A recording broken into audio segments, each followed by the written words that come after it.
Bien, écoutez, je vais essayer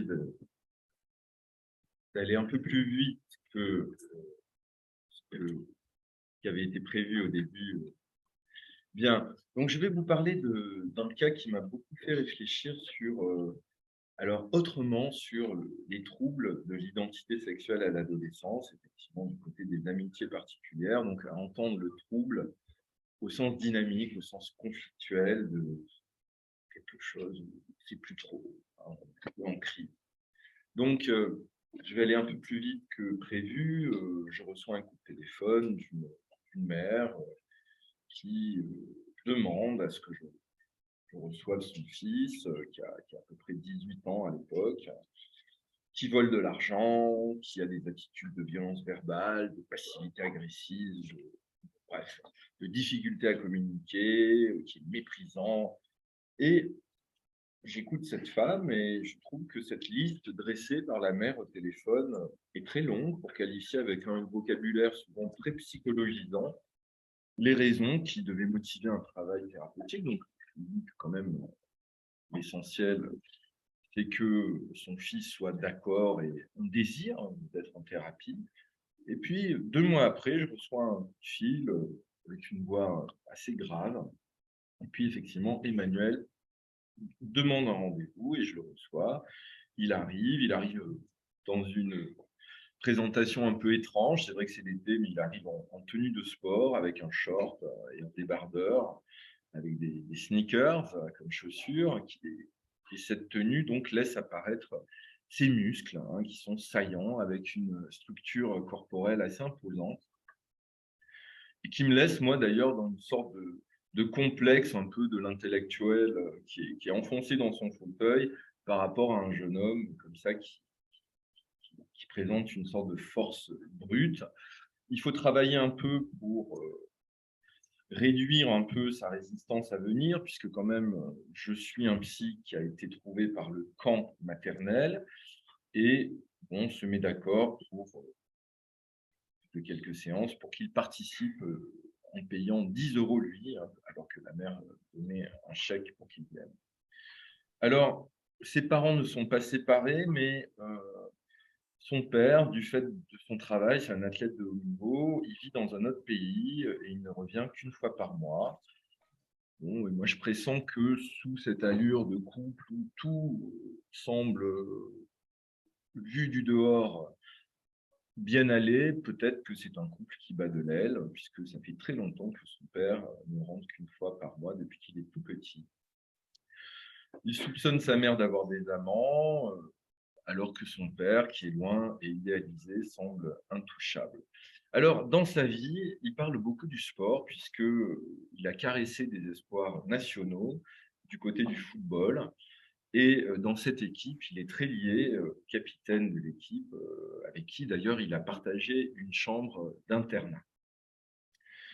Et d'ailleurs, il dit que, contrairement à ce qu'on peut penser, bah, lui, il est très content dans son internat et il dit que c'est beaucoup mieux que les week-ends où il rentre dans sa famille, où il se retrouve seul avec sa mère, qui le lâche en général, qui le laisse garder durant son enfance par une voisine dépressive, elle ne fait que travailler.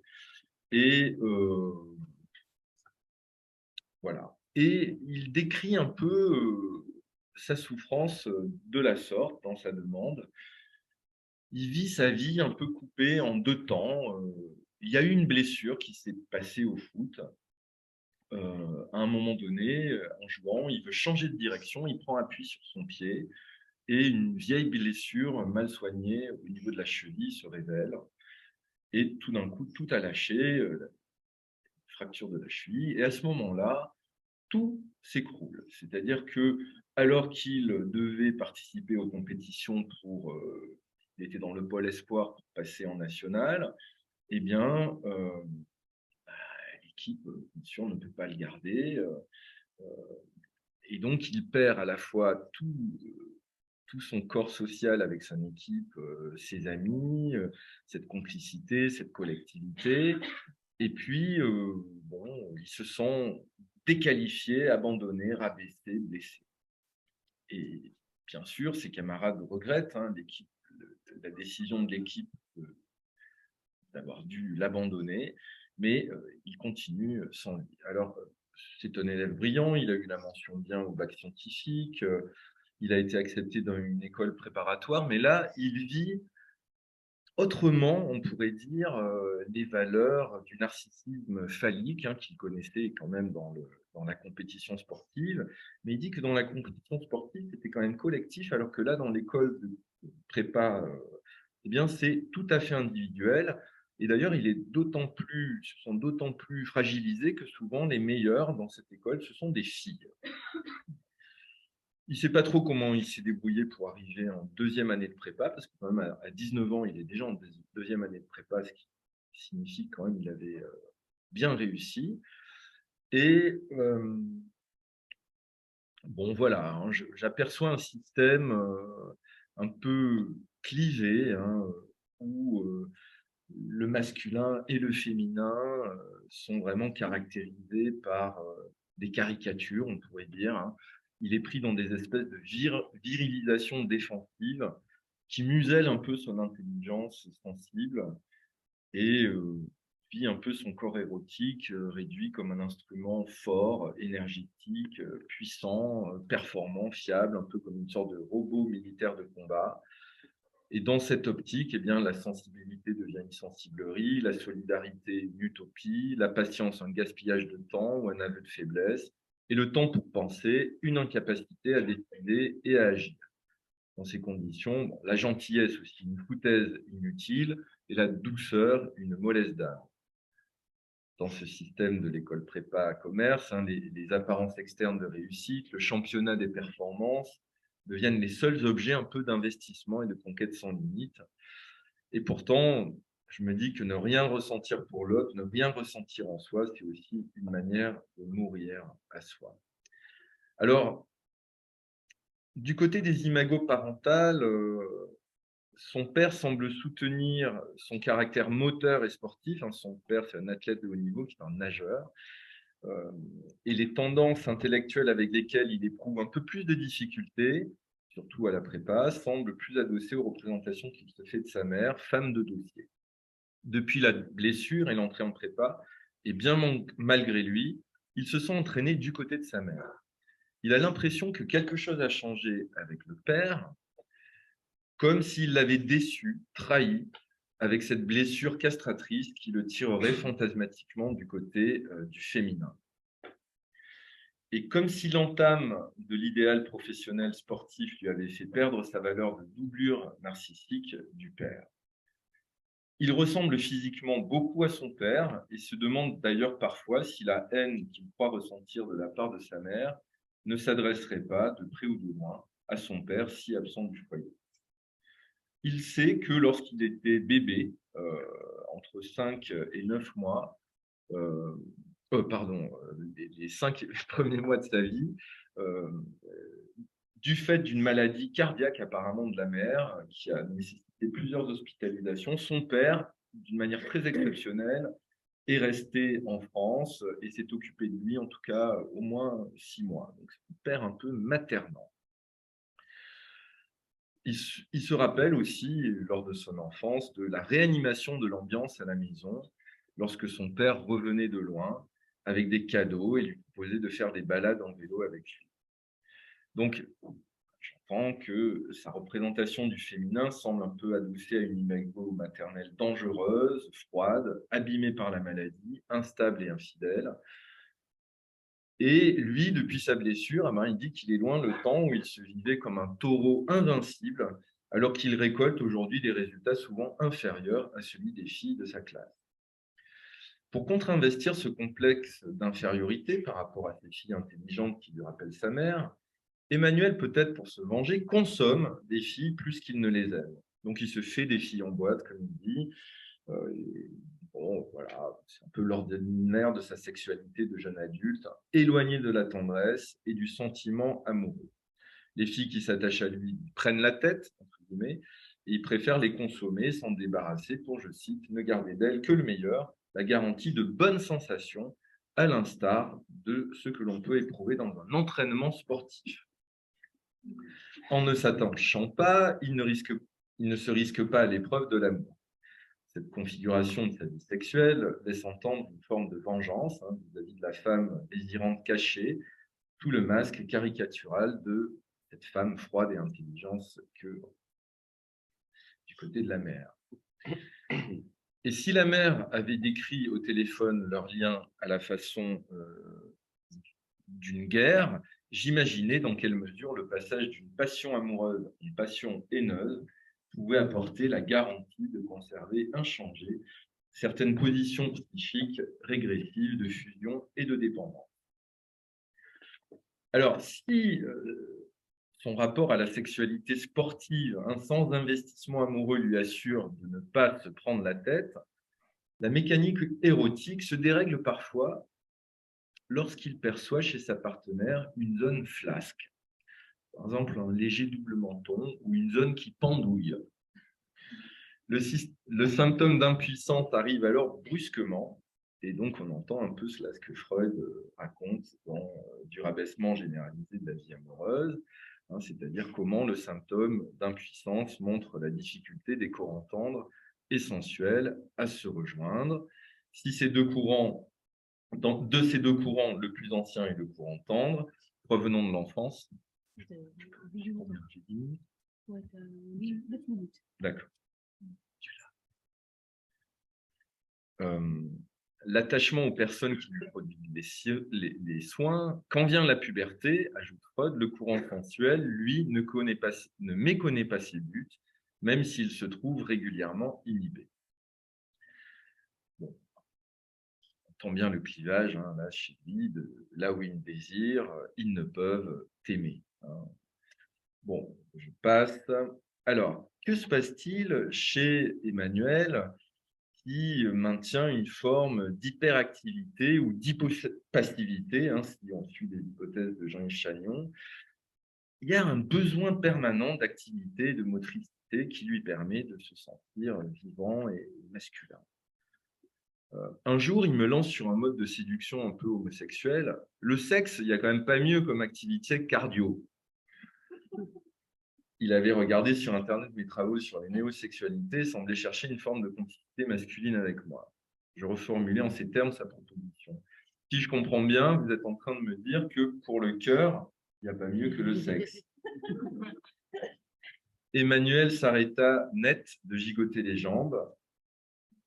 Il parle d'une honte, il n'en a parlé à personne. Et il a peur en m'en parlant que cette partie qui n'existait que pour lui, qui restait invisible, apparaisse aux yeux des autres.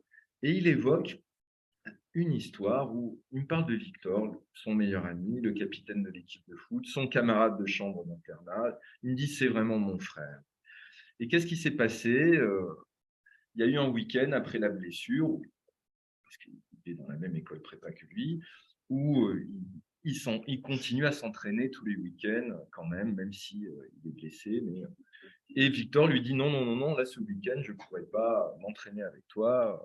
On a des trucs familiaux avec mes parents.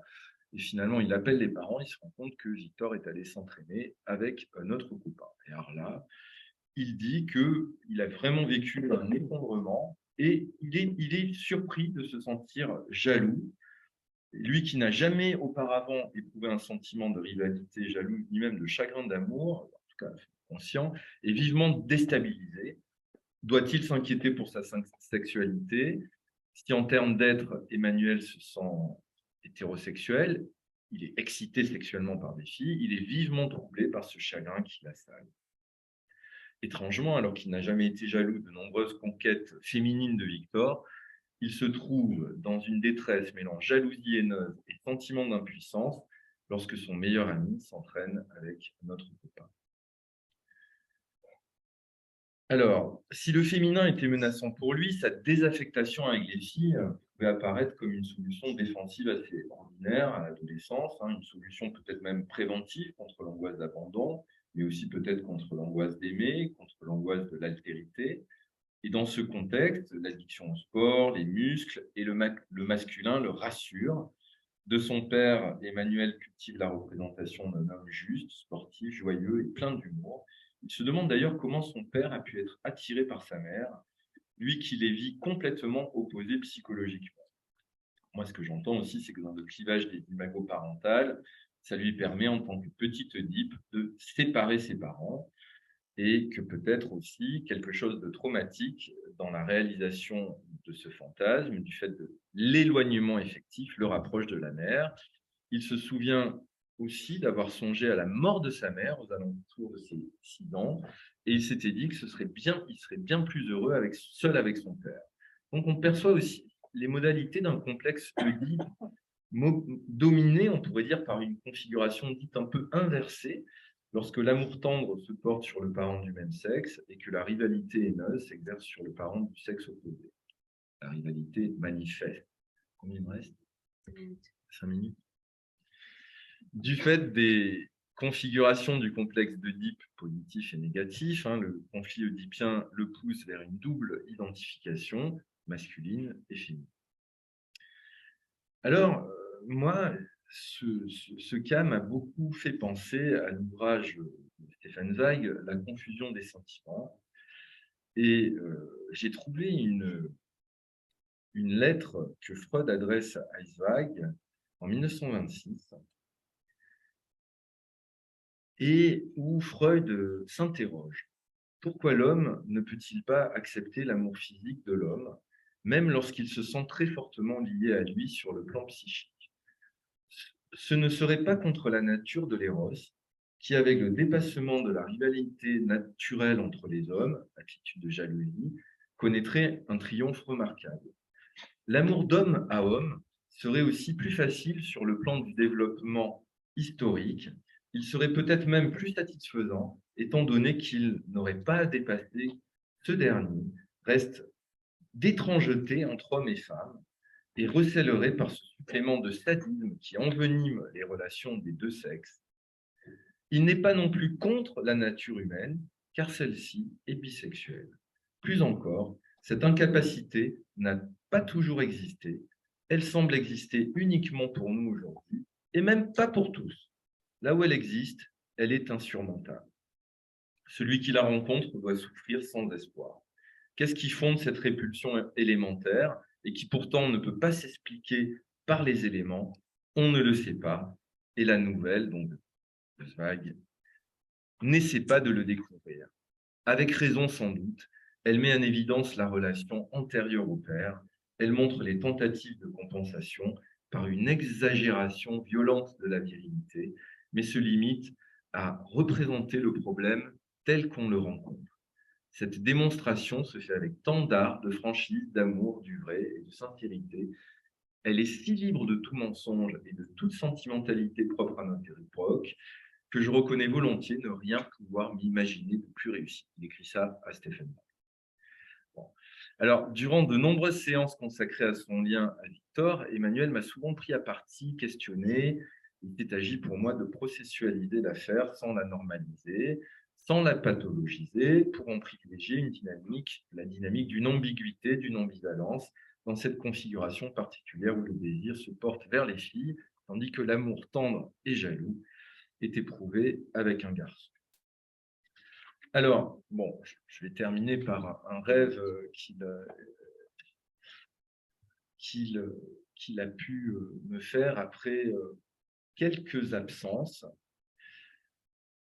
Très étrangement, je me rends compte qu'il n'est pas venu quasiment pendant un mois, puis il remanque et il revient aussi quasiment un mois après.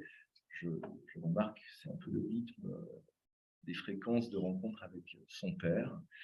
Et il me livre un rêve où il faisait l'amour avec une femme. Alors, je note qu'il dit il faisait l'amour, là, cette fois. Et qu'à un moment donné, la femme se retourne et que tout d'un coup, il voit ma tête. Et que du coup, ça lui a provoqué quand même une sorte de sentiment un peu d'effroi, d'horreur. Il me livre ça.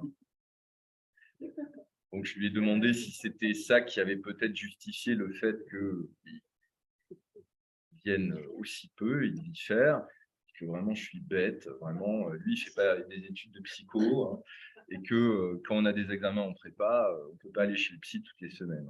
Bon. Alors, bon, voilà. En tout cas, ce qui s'est passé, c'est qu'après ce rêve transférentiel, c'est quand même, voilà, souvent chez les adolescents, c'est la mère, hein, le visage de la mère. Donc j'ai entendu qu'il y avait quelque chose quand même qui se